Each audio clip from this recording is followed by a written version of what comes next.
If you're driving south on Henderson Road, you might notice a white house that sits a little bit back from the road, right at the intersection with Monroe Boulevard, across from the shopping center where the Giant is, right about here. That house was the house of William and Anna Holstein. William and Anna Holstein lived in the middle 1800s, prominent members of the community. William's family, the Holstein family, was of Swedish descent, and many of the different branches of his family owned various parts of that area of the township. In fact, there's still a Holstein Street in Bridgeport named for the family. But William and Anna lived at the time of the American Civil War. The Civil War began in 1861, and William volunteered as a major in the militia. Being a prominent member of society, he was immediately promoted to be an officer. This was only militia, however. He was older, so these were not frontline troops.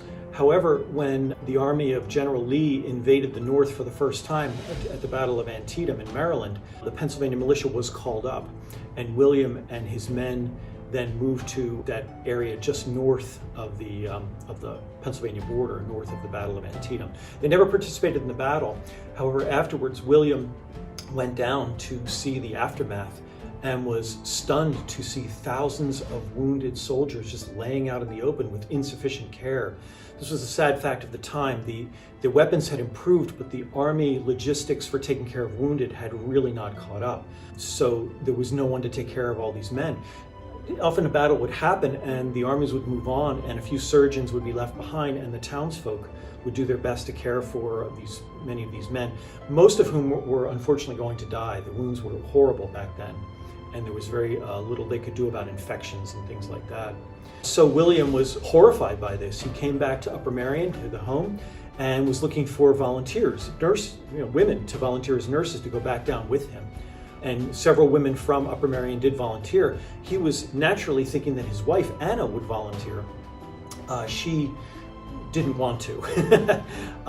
She wrote in her book, 3 Years in Field Hospitals with the Army of the Potomac, that she instinctively shrank from the idea of waiting upon wounded men. But William prevailed upon her, and down they went. And the first time she ever walked through one of those hospitals, she realized, in her words, this was the work God had given her to do in her life. And she spent 3 years in those hospitals taking care of wounded men, again, many of them who were going to die. She eventually rose to be matron-in-chief of Camp Letterman, which was the 2nd Corps hospital outside of Gettysburg. These would be thousands of men that she would have been in charge of. So really quite something. Their house still stands, and it is currently a rental unit, but in very good shape. And we just placed a historical marker right out in front. Anna Holstein went on to do more amazing things after the war. She was instrumental in the saving of the George Washington's headquarters, which was the seed that eventually became Valley Forge Park. She was First Lady Regent of that association that took care of the house, which is really quite amazing. So she's really an inspiration for someone to have gone through the war, seeing such horrible things, and yet come through with, I don't know, the strength that I just can't imagine after the things that she had seen. And then to continue on and do such wonderful things after the war is truly amazing. So someone who deserves more recognition than she has been given. And we are very happy to have gotten that historical marker there.